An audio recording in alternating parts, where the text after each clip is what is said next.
Laura Holstein, newscaster, here on the scene of the 2004 Indian Ocean earthquake tsunami. Let's head on over! Keep running! But don't worry, we won't get super destroyed by the water, but we gotta keep fast or else we'll die!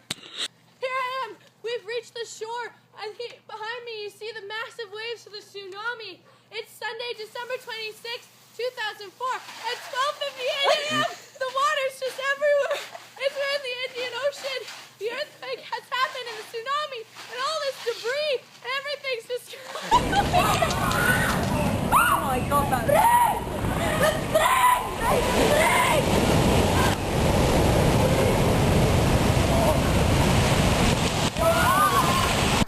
That the epicenter of this earthquake happened on the west coast of Sumatra, Indonesia.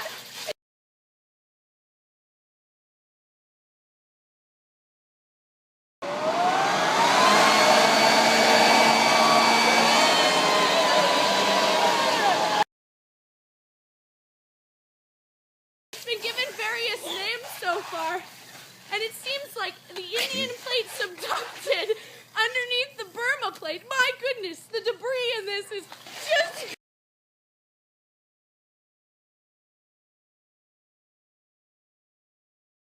crazy!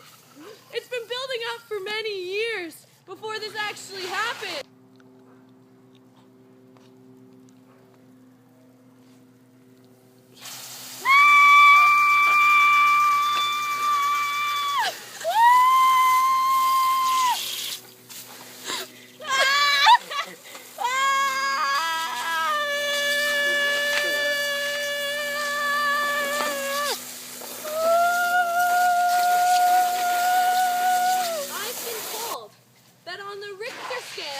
This earthquake has been scaled at a 9.1 to a 9.3, which means it's the third largest earthquake ever recorded. My goodness, the destruction! I've been told, as you can see behind me, have been up to 30 meters high, which is like 100 feet high. The destruction that this earthquake has caused is enormous. It's bringing out a tsunami onto the Indian people, and it's going to cause so much destruction and pain. I'm getting out of here before I die! I'm Laura Holstein, and here we are, 5 years later, back at the 2004 Indian Ocean. I've been told that it was killed 230,000 people in 14 different countries. It was hardest hit in Indonesia, but it also hit India, Sri Lanka, and Thailand. This tsunami has been, it's relatively rare to have a tsunami in the Indian Ocean. It's been told that also this could have been stopped if they had an effective tsunami warning in place and tsunami warning Here plans. we are at the exact scene of what happened 5 years ago. It demolished property from Africa to Thailand.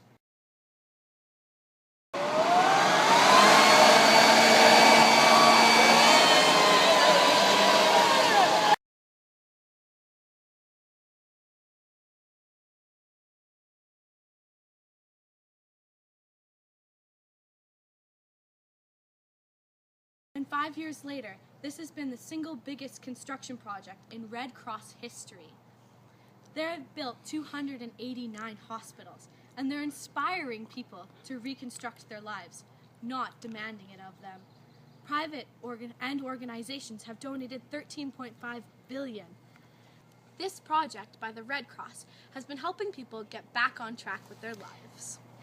It's been 5 years since the massive destruction, but as you can see, the villages along the ocean are back on track with their lives, and their villages are slowly being rebuilt. Here I am with one of the victims of the tsunami. Now tell me, what was life like during the tsunami, and how has your life changed since?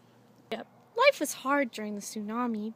I lost half my friends and family, and all of our village was destroyed. But thanks to the Red Cross, I'm getting my life back on track. My house has been rebuilt, and all of my friends' houses are on their way to be rebuilt as well. It was hard and scary, and the waves were huge. But thanks to the Red Cross, I'm good.